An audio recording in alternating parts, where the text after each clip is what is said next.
বাংলাদেশের বিচারিক ইতিহাসে আজ আরেকটি গুরুত্বপূর্ণ দিন। 2013 সালের 5 মে শাপলা চত্বরে হেফাজত ইসলামের সমাবেশ ঘিরে হত্যাযজ্ঞের ঘটনায় মানবতা বিরোধী অপরাধের মামলায় পলাতক সাবেক প্রধানমন্ত্রী শেখ হাসিনা সহ 41 জনের বিরুদ্ধে আন্তর্জাতিক অপরাধ ট্রাইব্যুনালে আনুষ্ঠানিক অভিযোগ দাখিল করেছে প্রসিকিউশন। একই সঙ্গে ট্রাইব্যুনাল অভিযুক্তদের বিরুদ্ধে গ্রেফতারি পরোয়ানাও জারি করেছে। এই ঘটনাকে ঘিরে নতুন করে সামনে এসেছে একাধিক প্রশ্ন।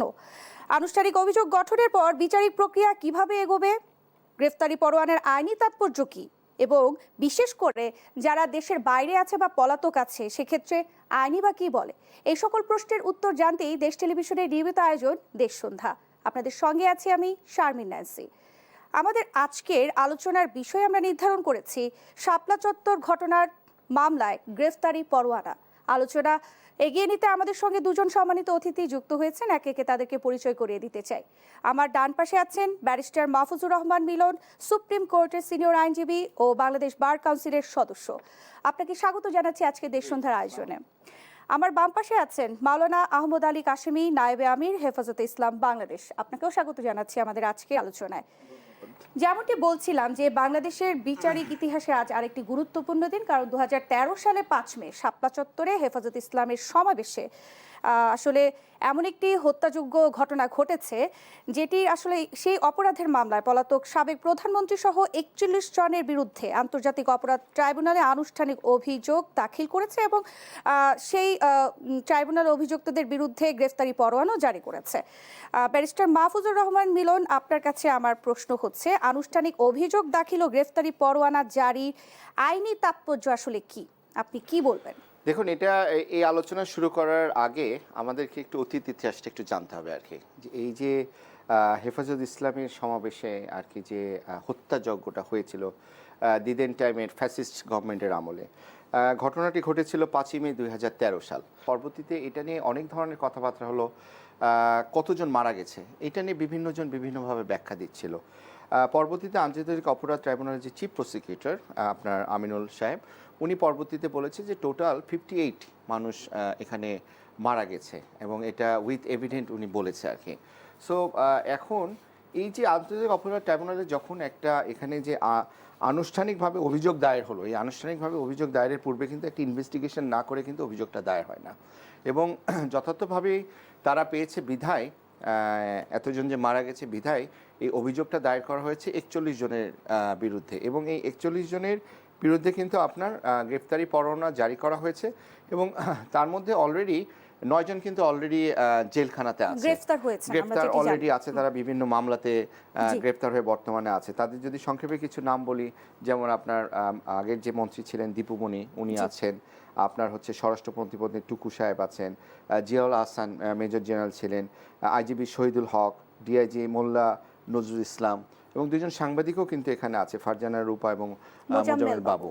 এনারা কিন্তু অলরেডি গ্রেপ্তার অবস্থায় আছে। এখন ওনাদের বিরুদ্ধে কিন্তু ট্রায়ালটা শুরু হবে আর কি। এখন ট্রায়ালটা শুরু হলে সাক্ষী জেরা সব কিছু বিবেচনা অন্তে এই ট্রায়ালটা কমপ্লিট হওয়ার পরে আপনার এই রায়টা হবে আর কি। এখন যারা আপনার এখানে অলরেডি আপনার অ্যারেস্টেড অবস্থা নাই, যেহেতু গ্রেপ্তারি পরোয়ানা জারি হয়েছে, যেখানেই পাওয়া যাক তাদেরকে অ্যারেস্ট করা হবে। আবার যদি কেউ দেশের বাইরে থেকে থাকে, আমরা জানি যে দিদেন টাইমের ফ্যাসিস্ট গভর্নমেন্টের যে প্রধানমন্ত্রী শেখ হাসিনা, উনি ইন্ডিয়াতে আছে। এখন ইন্ডিয়া থেকে তাকে আনার প্রক্রিয়া, এই ট্রাইব্যুনালে তো ওনার বিরুদ্ধে অলরেডি একটা রায়ও হয়েছে, আমরা জানি যে ফাঁসির একটা রায় হয়েছে ওনার বিরুদ্ধে। তো এখানে আনার একটা প্রক্রিয়া আছে, এটা তো আসলে এই জিনিসটা এতটা ইজি না, আমি চেলাম আর তাকে নিয়ে চলে আসতে পারলাম তা তো না। তো এখানে আনার একটা প্রক্রিয়া আছে। আমাদের 2013 সালে একটা বন্দি প্রত্যাবর্তন একটা চুক্তি হয়েছিল আর কি। এই চুক্তির আরও বিশ্লেষণ প্রয়োজন আছে, আনা যায় কিনা, আনা যাবে কিনা, তার পরবর্তীতে এই ধরনের কি হয় সেটা দেখা যেতে পারে। আবার এদিকে তো আমরা দেখেছি যে উনি ঘোষণা দিয়েছে যে ডিসেম্বরের মধ্যে দেশে আসবে। যদি দেশে আসে তাহলে এই মামলা বলেন, আরও যে মামলাগুলো রায় বলেন, সেগুলোর আলোকে ওনাকে গ্রেফতার করা হবে। জি, ব্যারিস্টার মাহফুজুর রহমান, আপনাকে ধন্যবাদ। মাওলানা আহমদ আলী কাশেম, আপনার কাছে যেতে চাই, এই যে শাপলা চত্বরের ঘটনায় আনুষ্ঠানিক অভিযোগ ও গ্রেফতারি পরোয়ানাকে হেফাজত ইসলাম কিভাবে দেখছে? ধন্যবাদ আপনাকে এবং আমার সহ আলোচক সহ দর্শক শ্রোতা সবাইকে ধন্যবাদ জানাই। আজকের এই দিনটা বিশেষভাবে ধর্মপ্রাণ মুসলমান যারা সেদিন হেফাজতে ইসলামের সেই শাপলা চত্বরে ছিলেন বা ছিলেন না, সবার সমর্থন ছিল যে যারা শাপলা চত্বরে অরাজনৈতিক কিছু ইস্যু নিয়ে তারা একত্রিত হয়েছিলেন, তাদের উপরে যে ন্যাক্কারজনক হামলা করা হয়েছিল, এবং আমরা কোনোদিন ভাবতেও পারি নাই যে শেখ হাসিনা এবং আওয়ামী লীগের সেই সমস্ত নেতারা যারা মস্কারা করেছিল যে হেফাজতের কোনো নেতাকর্মী সেখানে মারা যায়নি, বরং রক্ত মেখে তারা শুয়েছিল, পুলিশ দেখে তারা পালিয়ে গিয়েছে। এই ধরনের মস্কারা করার পরে তারা দীর্ঘদিন ক্ষমতার মসনদে ছিলেন। মানুষে মনে করে তারাও কোনোদিন মনে করতে পারে নাই, চিন্তাও তাদের হয়তো আসে নাই যে এরকম একটা বিচারের মুখোমুখি হতে হবে। আন্তর্জাতিক ট্রাইব্যুনালে যখন আমরা অভিযোগ দায়ের করতে, আমি নিজেও সেদিন গিয়েছিলাম, কিন্তু আজকে তো আনুষ্ঠানিকভাবে তাদেরকে অভিযুক্ত করে 41 জনের নামে মামলা ট্রায়াল করা হয়েছে।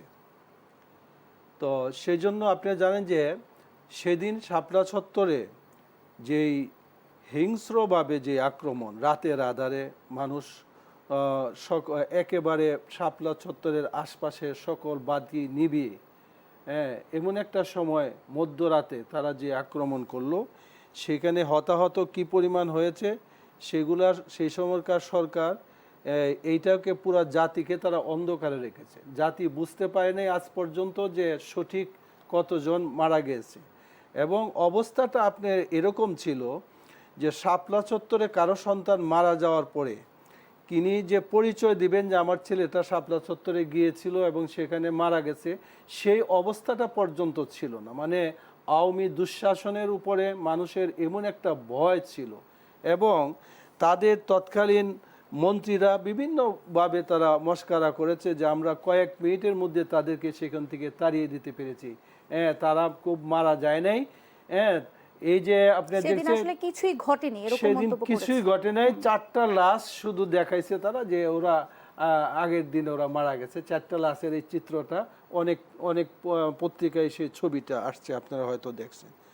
তো সেজন্য আজকের এই দিনটা অবশ্যই হেফাজতে ইসলাম এবং এই দেশের সকল মানুষ বিচারহীনতার দীর্ঘদিন যাবৎ যে আমরা একটা অবস্থায় আছি, এবং এত বড় একটা ক্রাইম, এত বড় একটা অপরাধ করার পরে যেটাকে অপরাধ হিসাবেও যারা স্বীকার করে নেয়, অনুতপ্ত নেই, কোনো দুঃখ প্রকাশ নেই যে এই জমায়েতকে তারা ভিন্নভাবে তাদেরকে সরায় দিতে পারতো। তারা তো কোনো অস্ত্রধারী কোনো মানুষ ছিল না যে পরের দিন সরকারকে তারা ফেলে দিবে।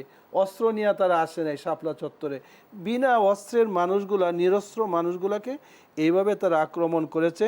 সুতরাং আজকের দিনটাকে অবশ্যই বর্তমান সরকারকে আমরা ধন্যবাদ জানাই যে এই বিচারহীনতার থেকে অন্তত তাদেরও বিচারের ট্রায়ালে তাদেরকে উঠানো হয়েছে।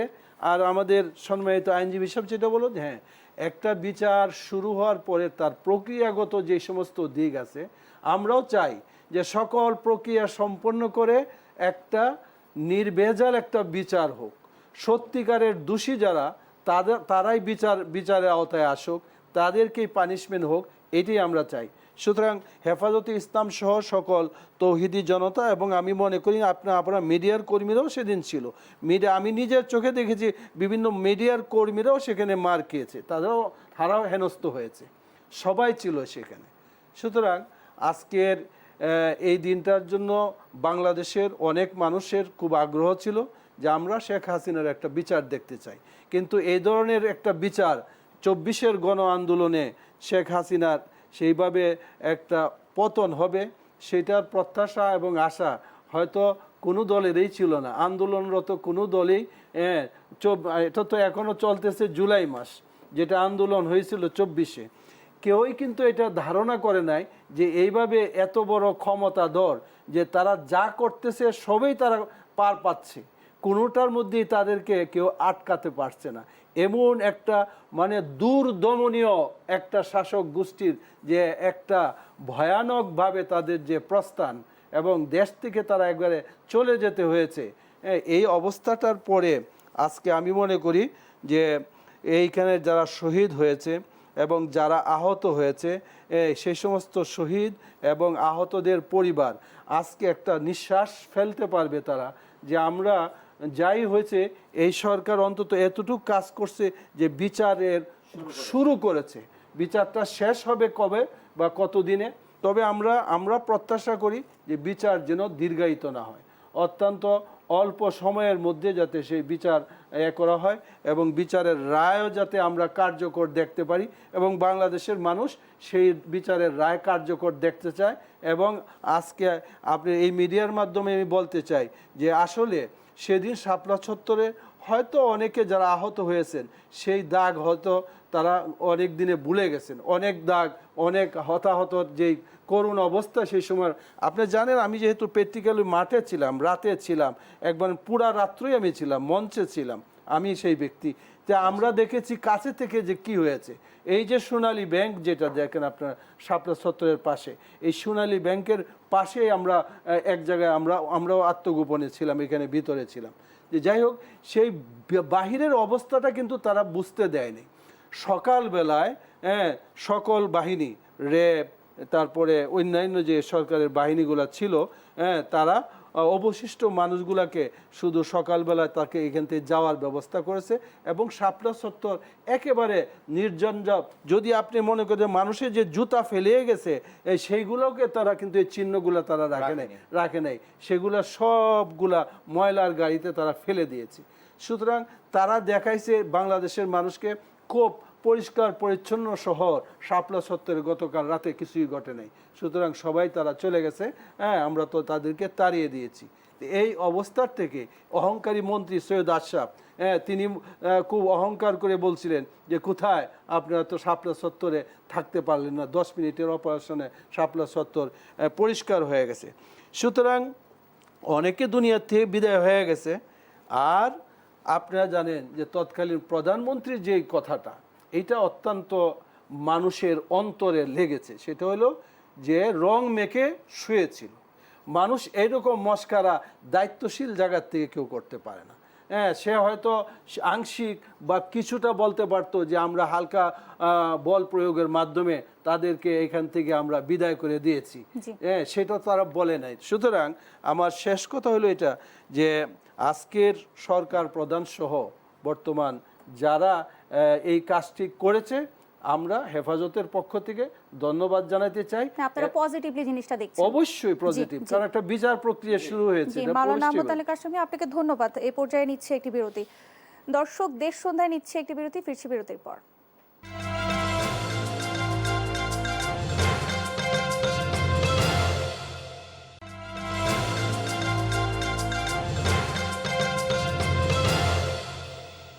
আবার আমন্ত্রণ দেশ সন্ধ্যার আয়োজনে।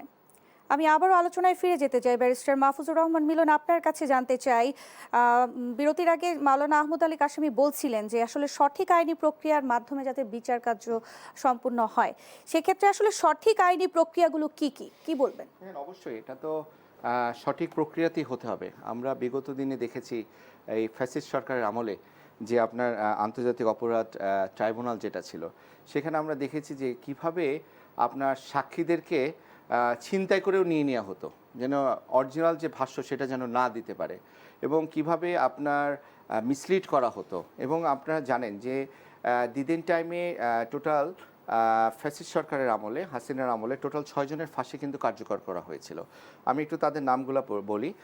কাদের মোল্লা ছিলেন, কামরুজ্জামান ছিলেন, আলী আহসান মুজাহিদ ছিলেন, সালাউদ্দিন কাদের চৌধুরী সাহেব ছিলেন, মতিউর রহমান ছিলেন, মীর কাসেম সাহেব ছিলেন। এই 6 জনের রায় যখন কার্যকর করা হয়েছে এবং তাদেরকে ফাঁসির কাস্টে ঝুলানো হয়েছে। এবং দেখেন এই বিশেষ করে যে সালাউদ্দিন কাদের চৌধুরীর যে রায়টা হলো, ওই সময় কিন্তু সাক্ষী জেরাটাও ঠিকমতো করতে দেওয়া হয়নি। কামরুজ্জামান সাহেবের এবং এগুলা কিন্তু পত্রিকায় অনেক কিছু এসেছিল, কিন্তু অনেক কিছু লুকানো করা হয়েছিল, অনেক কিছু স্কাইপি কেলেঙ্কারিও একটা হয়েছিল, এগুলা অনেক কিছু সাজানো ছিল, অনেক কিছু বানানো ছিল। ঠিক আছে, আমরা আসলে ওটা চাই না। আমরা চাই যে দোষ করেছে, এই যে 41 জনের নাম আসছে, আমরা চাই 41 জনের মধ্যে যে দোষী তাদের শুধু তাদের বিপক্ষে শুধু রায় হোক, যে ইনোসেন্ট সে ছাড়া পাক। এবং দেখেন এই কিছুক্ষণ আগে যে কথাটা বললেন যে আপনার অনেকে তো এখনও ধরা পড়েনি, তাদের বিরুদ্ধে কী হবে। এখানে যে ট্রায়ালের যে প্রক্রিয়া, এখানে আপনার আন্তর্জাতিক অপরাধ আইন 1973 যেটা আছে আর কি, এই আইনের আপনার টোটাল 26টি ধারা রয়েছে এবং ওখানের 10-এর ক একটা ধারা আছে, ওখানে বলা আছে যে কেউ যদি উপস্থিত না থাকে, কেউ যদি ধরা না পড়ে, গ্রেপ্তারি পরোয়ানা দেওয়ার পরেও কেউ যদি না আসে স্বেচ্ছায়, তার বিরুদ্ধে কিন্তু আপনার অ্যাজ পার ল মামলা চলমান থাকবে আর কি, এবং ট্রায়াল চলবে। অবশ্যই নোটিশ দেওয়া হবে, নোটিশ যদি না পায় আবার বিজ্ঞাপন দেওয়া হবে, যদি না সে আসে কিন্তু আপনার মামলা কিন্তু চলতে থাকবে। আমরা দেখলাম যে ট্রাইব্যুনালে দেখেছি যে শেখ হাসিনার বিরুদ্ধে কিন্তু রায় হয়েছে, উনি তো আসেননি, রায় কি হয়নি, রায় হয়েছে। সো এই মামলায়ও কিন্তু আপনার যে বিচারিক প্রক্রিয়াটা কেউ আসুক বা না আসুক, বিচারিক প্রক্রিয়া যেটা আছে সেই প্রক্রিয়াটা কিন্তু চলমান থাকবে। আর হেফাজতে ইসলামের এই ঘটনায়, শাপলা চত্বরের যে ঘটনায় যে কর্মকাণ্ডটা ঘটেছে, এটা তো অবশ্যই মানবাধিকার বিরোধী একটা কর্মকাণ্ড আর কি। সো এই আইনটাও এটাতে কভার করে আর কি। সো আমার মনে হয় যে বর্তমান যে সরকার আছে এবং আপনার আন্তর্জাতিক অপরাধ ট্রাইব্যুনালের যে প্রসিকিউশন টিম আছে, আমি বিশ্বাস করি তারা খুবই কম্পিটেন্ট, দক্ষ এবং সৎ, এবং তারা প্রপার ওয়েতেই এটার যে বিচারিক প্রক্রিয়া সেটার সকল কার্যক্রম পরিচালনা করবে। এবং এই আন্তর্জাতিক অপরাধ ট্রাইব্যুনাল যে সকল মাননীয় বিচারক আছেন এবং ওনারা, আমি আশা করি সুষ্ঠুভাবেই এগুলো সম্পন্ন করবেন। আর আরেকটা জিনিস, অতীতের যে ট্রাইব্যুনাল আর এই ট্রাইব্যুনালের কিন্তু পার্থক্য আছে। এখানে দেখবেন, এখানে কিন্তু ট্রাইব্যুনাল একদম ওপেন ওয়েতে হচ্ছে, সব সাংবাদিক আসতে পারছে, সবাই বসতে পারছে এবং টিভিতে লাইভও হচ্ছে। আমরা তো এটা ওই ফ্যাসিস্ট আমলে দেখিনি। তো আমরা আশা করি যে বিচারিক প্রক্রিয়া সুষ্ঠুভাবে হবে এবং যারা মারা গেছে, এখানে তো 58 জনের নাম আসছে, হয়তো আরও বেশিও হতে পারে। তো যারা মারা গেছে তাদের জন্য অবশ্যই আমাদের সমবেদনা আছে এবং তারা জানি এবং তাদের পরিবার যেন অবশ্যই সঠিক বিচার পায়, আমরা এটা আশা করি। জি, ব্যারিস্টার মাহফুজুর রহমান মিলন, আপনাকে ধন্যবাদ। মাওলানা আহমদ আলী কাশেমি, আপনার কাছে আমার প্রশ্ন যে 5ই ফেব্রুয়ারি 2013 রোজ মঙ্গলবার ছিল আমার জানা মতে, এবং যুদ্ধাপরাধ মামলার রায়ে জামায়াতে ইসলামীর সহকারী সেক্রেটারি জেনারেল আব্দুল কাদের মোল্লার যাবজ্জীবন কারাদণ্ড হওয়ার কারণে হঠাৎ আসলে দেশের দৃশ্যপট পাল্টে গিয়েছিল। সেক্ষেত্রে শুক্রবার সন্ধ্যা ও 6 এপ্রিল শনিবার পর্যন্ত দেশব্যাপী ডাকা হয় হরতাল। এবং আমরা যদি এই পুরো ঘটনা পর্যালোচনা করি বা বিশ্লেষণ করি, সেক্ষেত্রে আসলে 3টি মৌলিক বিষয় আসলে আমাদের সামনে আসে, যেটি হচ্ছে হেফাজতে ইসলামের কর্মসূচির ত্রুটি, আর বিরোধী দলের প্রশ্নবিদ্ধ ভূমিকা, সরকারের নেক্কারজনক পদক্ষেপ। হেফাজতে ইসলামের আসলে ত্রুটি কোথায় ছিল, বা এই কর্মসূচির ত্রুটি আপনি কিভাবে দেখছেন? কোনো ত্রুটি ছিল কিনা? ত্রুটি যদি থাকে আপনাদের নজরে বলবেন, আমরা তো কোনো ত্রুটি দেখতে পাচ্ছি না। যাই হোক, আপনি যা বললেন সেটা হলো যে এখানে একটা কথা বলছেন যে আব্দুল কাদের মোল্লা সাহেবের রায়কে কেন্দ্র করে, সেইখানে আমি একটা বলি যে আব্দুল কাদের মোল্লার রায়কে কেন্দ্র করে শাহবাগে একটা মেলা হয়েছিল। এটা কি আপনারা জানেন যে শাহবাগে একটা মেলা বসছিল? জি। হ্যাঁ, ওই যে শাহবাগের যে মেলা, এই মেলাটার যে ছেলেটাকে দিয়ে এই মেলাটাকে মানে সরকার বসাইছিল আর কি, হ্যাঁ, ইমরান এইচ সরকার। তা আমরা বলি যে ইমরান এইচ সরকার তখন ওই সরকারের মধ্যে আরেক সরকার, তাকে খুব লালন পালন সরকার করছে, সে 5 স্টার হোটেলে সে রয়েছে, থাকছে, খাওয়াইছে, এবং এইখানে কাদের মোল্লার রায়কে পাল্টে দেওয়ার জন্য এইখানে একটা মেলা জমায়েত স্লোগান শুরু হলো যে এই রায় আমরা মানি না। রাইট। হ্যাঁ, এই রায়ের বিরুদ্ধে একটা কথা হলো যে আমরা যদি বলি যে কোর্টের ওদের বিচার, তাহলে একটা বলা যে উনি বলতে পারবেন ভালো, এই রায়কে এইভাবে না মানা এটা আদালত অবমাননার সামিল হয় কিনা। তাৎক্ষণিকভাবে যেই রায় দিছে তাদের সরকারি রায় দিছে, এবং আব্দুল কাদের মোল্লাকে নিয়ে তারা পরবর্তী সময় এটাকে পরিবর্তন কইরা ফাঁসির, মানে এইখানে একটা হেফাজতের যে জিনিসটা এখানে আপনার জানার জন্য যে 6 এপ্রিল শাপলা চত্বরে হেফাজতের নেতৃত্বে এক বিশাল, মানে এটাকে লং মার্চ, মানে সারা দেশ থেকে লং মার্চ করে 6 এপ্রিল শাপলা চত্বরে সমবেত হয়েছিল, লক্ষ লক্ষ জনতা ছিল। এবং কেউ যদি না আসতে পারে এই কারণে হয়তো হরতাল ডাকা হয়েছিল, এরকম কিছু? না, ওই সময় হরতাল ডাকা হয়নি, ওই সময় কোনো হরতাল ডাকা হয় না, হরতাল ডাকা হয় না, কিন্তু কি ডাকা হয়েছিল, আওয়ামী লীগ সরকার, এটা তাদের কৌশল ছিল যে তাদের বিরুদ্ধে জনগণ যাতে জমায়েত হতে না পারে, সেজন্য অঘোষিত হরতাল এটা সরকারে ডাকতো, জি, কথা সরকারের বলছেন, কথাই বলছি। যেটা হলো অঘোষিত হরতাল, যানবাহন বন্ধ করে দেওয়া, ঢাকামুখী জনগণকে আসলে বিভিন্নভাবে তল্লাশির নামে হয়রানি করা, এইগুলা ছিল সরকারের প্রক্রিয়া। তো এইটা তারা করেছে, কিন্তু এরপরেও একটা সফল গণ জমায়েত মানে মানে লং মার্চ হয়েছে শাপলা চত্বরে। এটা ছিল 13ই মানে 6 এপ্রিল, তাই না? জি। 6 এপ্রিল। তো এখন এইটা কেন হলো? ওই যে জায়গাটা শাপলা মানে শাহবাগে সেখানে কিছু নাস্তিক ব্লগাররা মহানবী সাল্লাল্লাহু আলাইহি ওয়াসাল্লামের নামে বিভিন্ন রকমের কুৎসা রটনা করে তাদের ব্লগে এগুলা লিখেছে। এগুলার অনেক প্রমাণ পাওয়া গেছে। এবং তারা সেখানে মানে প্রথম জমায়েতটার শুরুটা ছিল আব্দুল কাদের মোল্লার মানে রায়কে কেন্দ্র করে, কিন্তু এইখানে এই জমায়েতটা তারা দীর্ঘদিন পর্যন্ত তারা অমুকে আসে আজকে দেখা করার জন্য, তমুকে আসে দেখা করার, এবং এই জমায়েতটা তারা কন্টিনিউ করলো।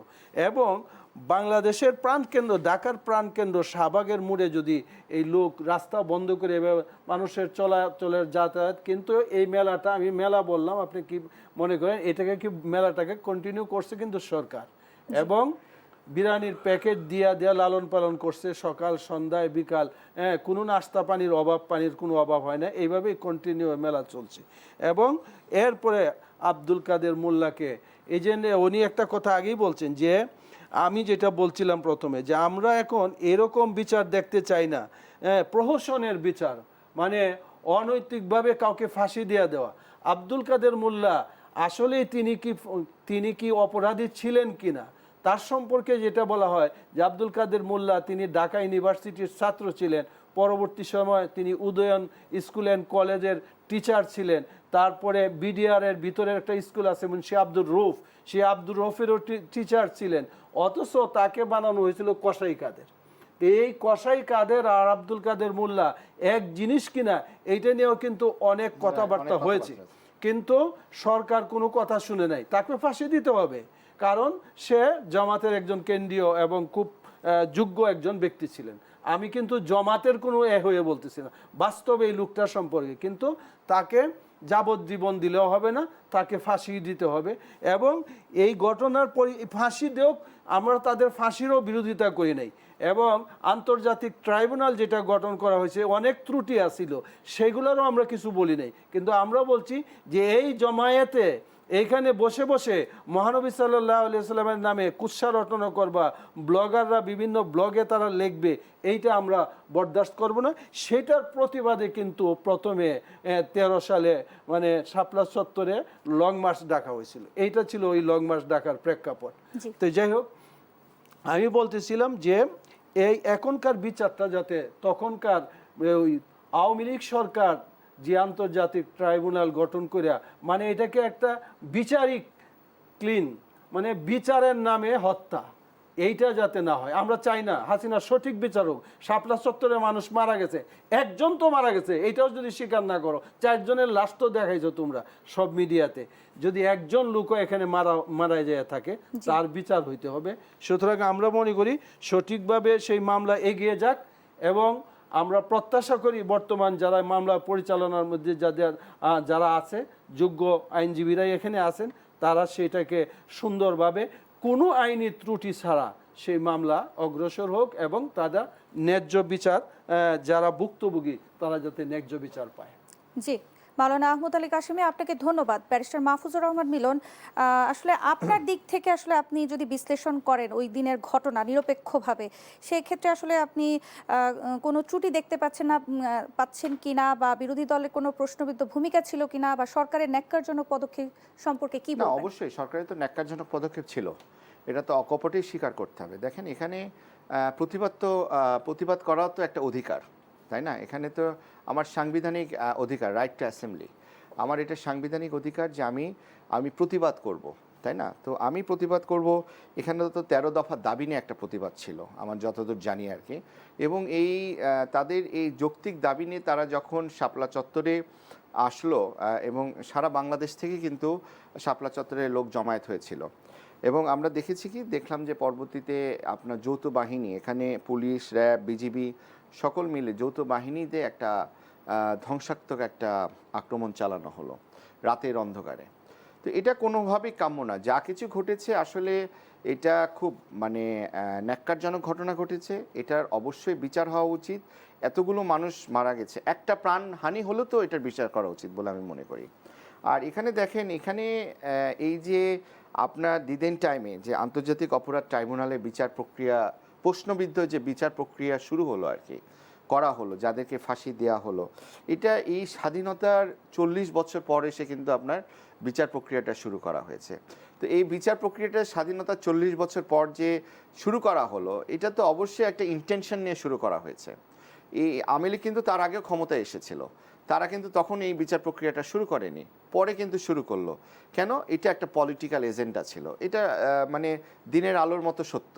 এই পলিটিক্যাল এজেন্ডা বাস্তবায়ন করতে যে তারা শাহবাগকে ইউজ করেছে, আপনার একটা বিশেষ শ্রেণীকে ইউজ করেছে, ইনোসেন্ট মানুষদেরকে ইউজ করেছে। অনেকে এখন বলে যে না, আমরা বুঝতে পারিনি যে আমাদেরকে যে এভাবে ইউজ করে এভাবে আন্দোলন করানো হলো, তাই না? এই যে ইমরান সরকারের কথা বলা হলো, উনিও কিন্তু 41 জনের মধ্যে একজন। এই হত্যাযজ্ঞের কিন্তু 41 জনের মধ্যে একজন, তার নামেও কিন্তু আপনার এই অভিযোগটা দায়ের করা হয়েছে। তো আমি যেটা বলতে চাই যে আমি হেফাজত ইসলামের কে কোনো দোষ দিব না যে তারা সমাবেশ করেছে, সমাবেশ তাদের করার অধিকার। তারা যে 13টা দাবি নিয়ে এসেছে, এটাও তাদের অধিকার ছিল, এবং তাদেরকে যেভাবে সরানো হলো এটা মোটেও কাম্য ছিল না। এখানে তো আসলে ওই সময় আপনি বলতে পারেন যে হেফাজত ইসলামী সাকসেস হলো না কেন। দেখেন, এই সময় এই মানে 2013 সালে বাংলাদেশে বিএনপিকেও কিভাবে টর্চার করা হয়েছে আমরা দেখেছি, তাই না? আলটিমেটলি কি হলো? ছাত্র জনতা, সারা বাংলাদেশের সকল শ্রেণীর মানুষ একটা গণ অভ্যুত্থান যখন হলো, তখন কিন্তু তাদের পতন ঘটলো। তারা একনায়কতন্ত্র কায়েম করতে করতে এমন একটা অবস্থায় চলে গেছিল, দেখেন পাখি মারার মতো করে কিন্তু গুলি মারা হচ্ছিল, যেই আসবে তাকে গুলি করে হত্যা করা হচ্ছিল। তো এখানে তো আসলে খুব ইজি না যে আমি তাদের বিরুদ্ধে নামবো আর আমরা সাকসেস হব। কতগুলো প্রাণ গেছে এই 5ই আগস্টের আগে, মানে 5ই আগস্ট পর্যন্ত এই গণ অভ্যুত্থানে কতগুলো প্রাণহানি গেছে, প্রায় 2000-এর মতো প্রাণহানি গেছে। তারপরে কিন্তু আমরা এই দ্বিতীয় স্বাধীনতা যেটা বলছি সেটা পেয়েছি আর কি। তো এগুলো আসলে এতটা ইজি না। তো যাই হোক, আসলে অতীত ইতিহাস বারবার ফিরে আসে। আমরা যে গণ অভ্যুত্থানগুলো হয়েছে আমরা দেখেছি 1969 সালে যে আপনার আইয়ুব বিরোধী গণ অভ্যুত্থান হয়েছিল। আমরা 1990 সালে দেখেছি এরশাদ বিরোধী যে গণ অভ্যুত্থান হয়েছিল। আমরা আবার 2024 সালে দেখলাম। এগুলাতে আসলে এই গণ অভ্যুত্থানগুলো ওই ফ্যাসিস্ট যখন থাকে, এগুলোর বিরুদ্ধে কিন্তু এই গণ অভ্যুত্থানগুলো হয়, এবং তারা পাপ করতে করতে, মানুষকে নির্যাতন করতে করতে এমন একটা পর্যায়ে আসে যে সাধারণ জনগণের দেয়ালে পিঠ ঠেকে যায়। তখন আর এই অভ্যুত্থান ছাড়া আর কোনো উপায় থাকে না আর কি। জি, ব্যারিস্টার মাহফুজুর রহমান, আপনার কাছে আমার আরো একটি প্রশ্ন আছে। এই যে ধরেন কেউ বিদেশে পলাতক আছে, যেমন শেখ হাসিনার কথাই বলছি, বিচারিক প্রক্রিয়া আসলে কিভাবে এগোতে পারে না, এক্ষেত্রে? আমি তো এটা আপনাকে বললাম আর কি, যে এখানে যে আমাদের যে আইনটা, আন্তর্জাতিক অপরাধ ট্রাইব্যুনাল আইন 1973-এর যে আইনটা আসে, এই আইনের কিন্তু 10-এর ক এখানে স্পষ্ট করে বলে দিয়েছে যে যদি কোনো যার বিরুদ্ধে অভিযোগ সে যদি না আসে, অথবা তার বিরুদ্ধে যখন গ্রেপ্তারি পরোয়ানা দেওয়া হলো তাকেও যদি খুঁজে না পেয়ে অ্যারেস্ট করা যদি না সম্ভব না হয়, প্রপার নোটিশ সার্ভ করার পরে যদি না হয়, তাহলে বিচারিক প্রক্রিয়ার মতো চলতে থাকবে। এখন উনি এসে ওনার স্টেটমেন্টটা দিল না, কিন্তু ওনার এগেনস্টে যে সকল সাক্ষীগুলো আছে সেই সাক্ষীগুলোর স্টেটমেন্টের আলোকে কিন্তু আপনার এই বিচারিক প্রক্রিয়া চলমান থাকবে। সো কেউ যদি নাও এসে থাকে, তার বিরুদ্ধে তার যদি দোষ পাওয়া যায়, অবশ্যই তার বিরুদ্ধে রায় হবে। হ্যাঁ, কেউ আসলো না, তার বিরুদ্ধে দোষ পাওয়া গেল না, কোনো কিছু সাক্ষী তার বিরুদ্ধে পাওয়া গেল না, তাহলে তার বিরুদ্ধে কোনো রায় হবে না, কিন্তু মামলা চলবে। মামলা এটা একজন আসেনি বা 10 জন পাওয়া যাচ্ছে না, মামলা চলবে না, ব্যাপারটা কিন্তু আসলে তা না।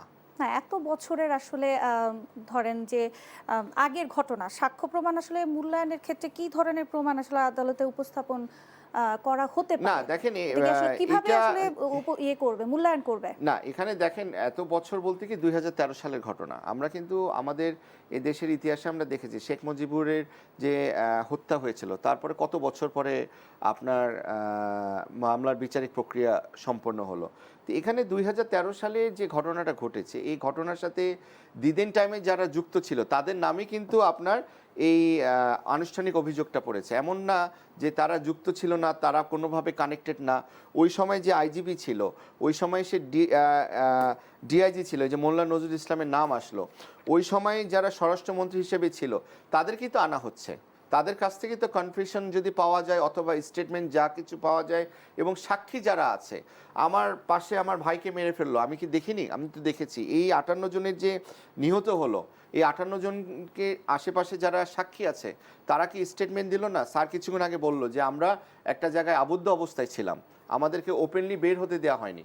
তাহলে ওনারা কি এই সাক্ষী দিবে না যে কি অবস্থায় আমরা ছিলাম, তাদেরকে বের হতে দেওয়া হয়নি? সো এই সকল সাক্ষীর আলোকেই প্রাণহানি তো হয়েছে, এটা তো দিনের আলোর মতো সত্য। সো এই সকল সাক্ষীর আলোকেই কিন্তু আপনার বিচারিক প্রক্রিয়ার কার্যক্রম সম্পন্ন হবে। জি, ব্যারিস্টার মাহফুজুর রহমান, আপনাকে ধন্যবাদ। আমি এই পর্যায়ে একটি বিরতি নিচ্ছি। দর্শক, দেশ সন্ধ্যায় নিচ্ছি আরও একটি বিরতি, ফিরছি বিরতির পর।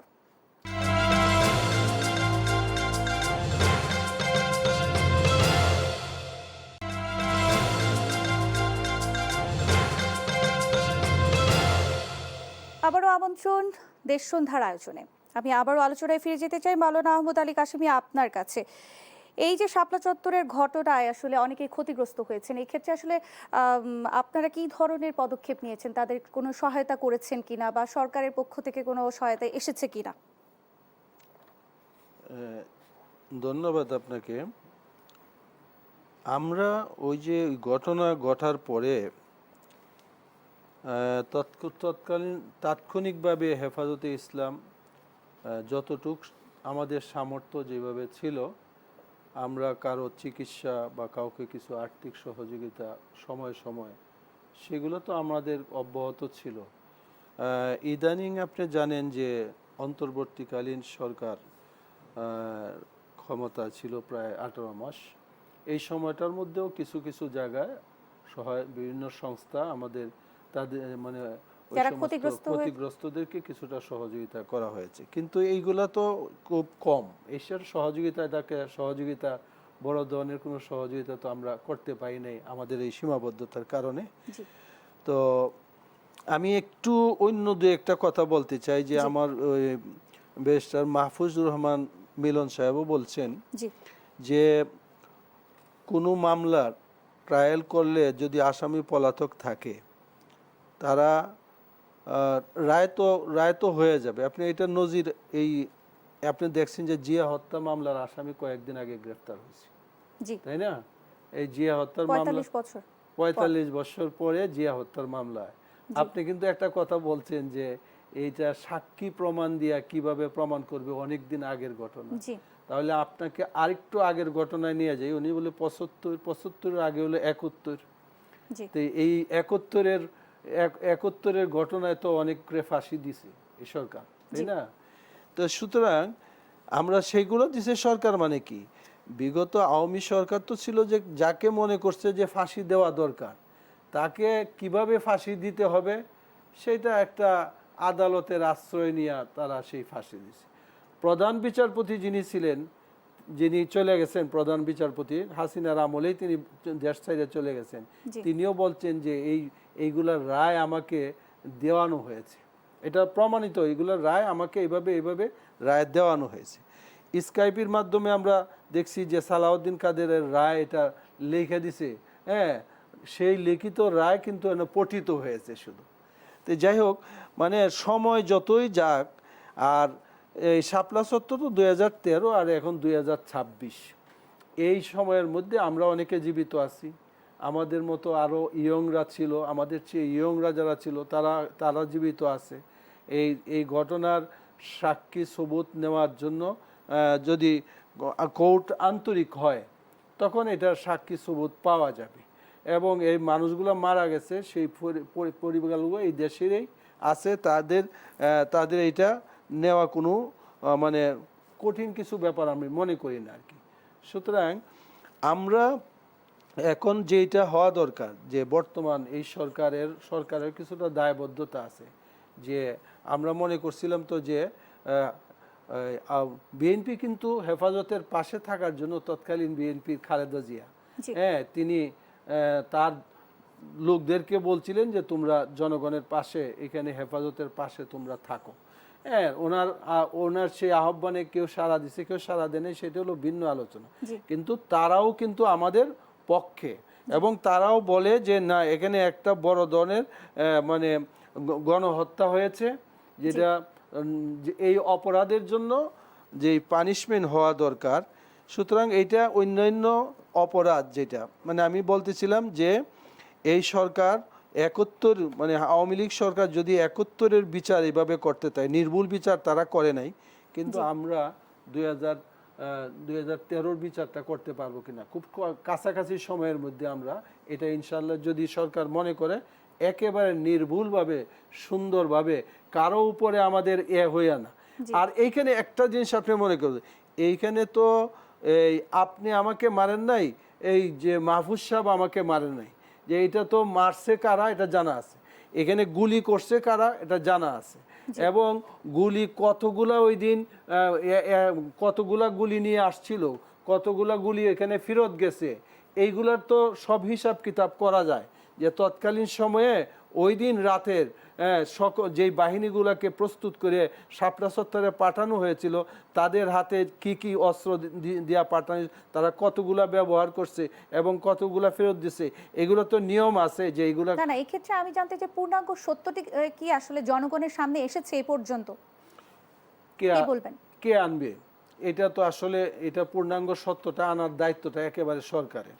এটা আপনি আমি ইচ্ছা করলেই কিন্তু এটা পরিপূর্ণ সত্যটা আমরা আনতে পারি না। আর যারা সত্যটা আনবে তারা কিন্তু ওই ঘটনাকে অস্বীকার করছে, তারা ঘটনাকে অস্বীকার করছে, এবং ঘটনা কিছু হয় না। আরেকটা জিনিস আপনাকে বলতে চাই, ভাই একটু আগে বললেন যে 2 জন সাংবাদিক আছে, মুজাম্মেল এবং ফারজানা রূপা।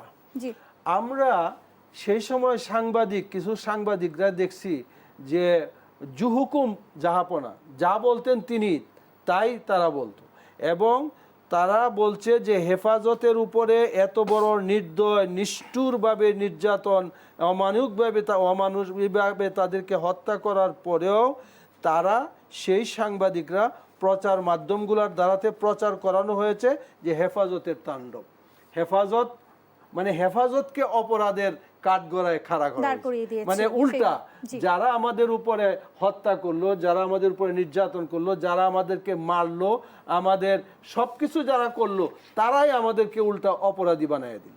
সুতরাং এই 15 বছর যাবত সেই ক্যাসেট কিন্তু প্রতি বছরই 5ই মের আগে তারা বাজাইছে, হ্যাঁ, যাতে পরবর্তী প্রজন্ম বুঝে যে কিছু দুষ্কৃতিকারী লোক হেফাজতের নামে শাপলা চত্বরে আসছিল, আর তাদেরকে আমরা তাড়াইয়া দিছি, মারিয়া পিটাইয়া।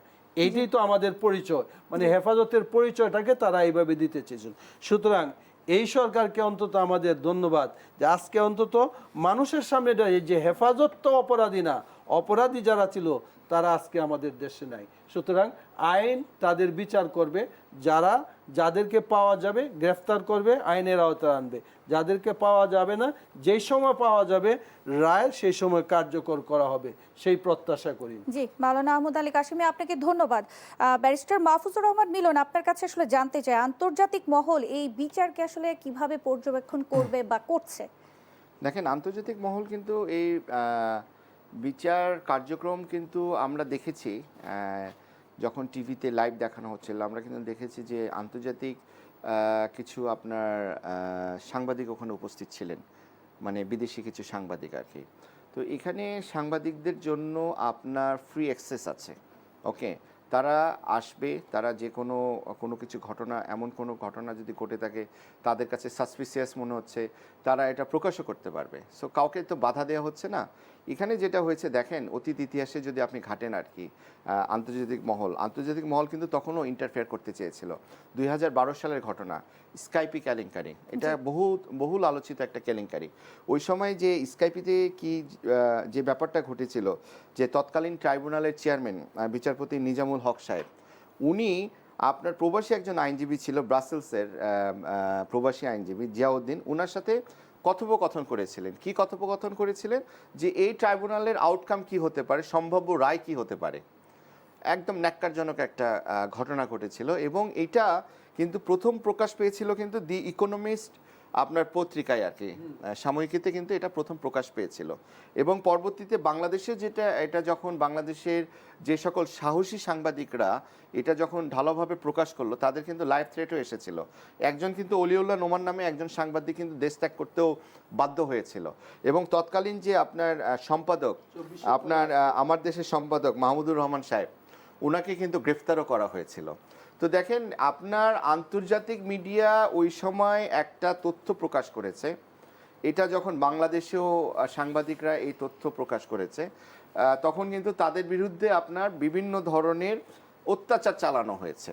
তো এখানে এখন বর্তমান দিনে আমরা যদি এসে দেখি আর কি আপনার 2024-এর পরে এখন যদি এসে দেখি দেখেন এখন কিন্তু আপনার পুরাপুরি ওপেন করে দেওয়া হয়েছে, সবাই আসো সবাই দেখো, যে কোনো সাংবাদিককে ওপেন রাখা হয়েছে, টেলিভিশনে দেখা হচ্ছে, কোনো কিছু সাসপিসিয়াস হলে নিউজ করো, কোনো বাধা নাই কিন্তু। আর এখানে আসলে সাসপিসিয়াস হওয়ারও কোনো কারণ নেই, কারণ এমন কোনো কিছু করা হচ্ছে না এখন পর্যন্ত আর কি যেটাতে মনে হয় যে এই বিচারিক প্রক্রিয়া হচ্ছে অস্বচ্ছ। আসলে যারা এখন মনে করেন ওই ফ্যাসিস্টের সাথে যুক্ত, ফ্যাসিস্টের যারা দোষর তাদের কাছে বিচারিক প্রক্রিয়া অবশ্যই অস্পষ্ট মনে হবে। এখন যা কিছু হচ্ছে মনে হবে যে এটা তো অন্যায় করা হচ্ছে, কিন্তু যাকে কিছু করে গেছে 17 বছরে এগুলা যদি আপনি বিশ্লেষণ করেন এখন যা হচ্ছে আর কি এটা তো কিছুই না।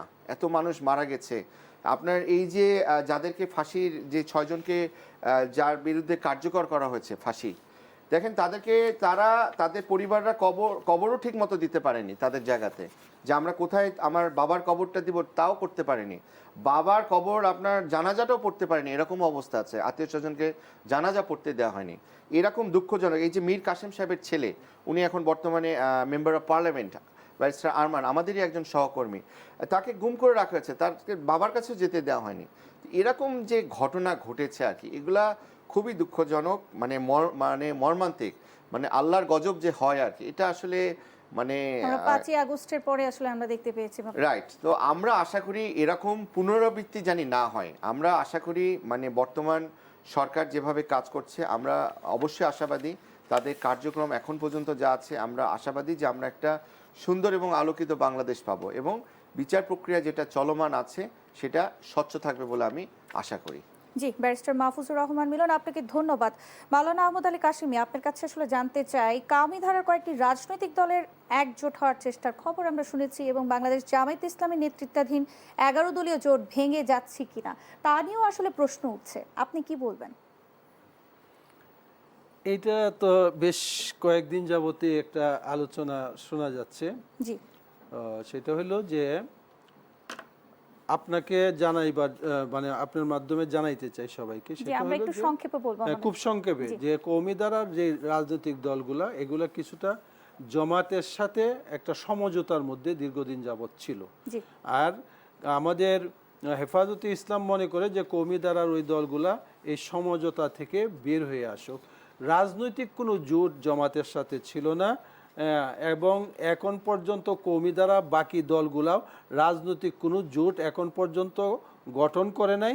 আর গঠন হলেও কোন প্রক্রিয়ায় গঠন হবে সেটাও এখনো চিন্তায় আসে নাই।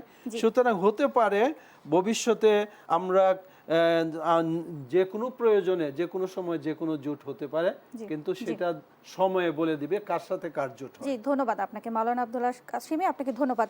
ব্যারিস্টার মাহফুজুর রহমান মিলন, আপনাকেও ধন্যবাদ জানাচ্ছি। দর্শক, এই ছিল আজকের দেশ সন্ধ্যার আয়োজনে, ধন্যবাদ জানাচ্ছি সবাইকে।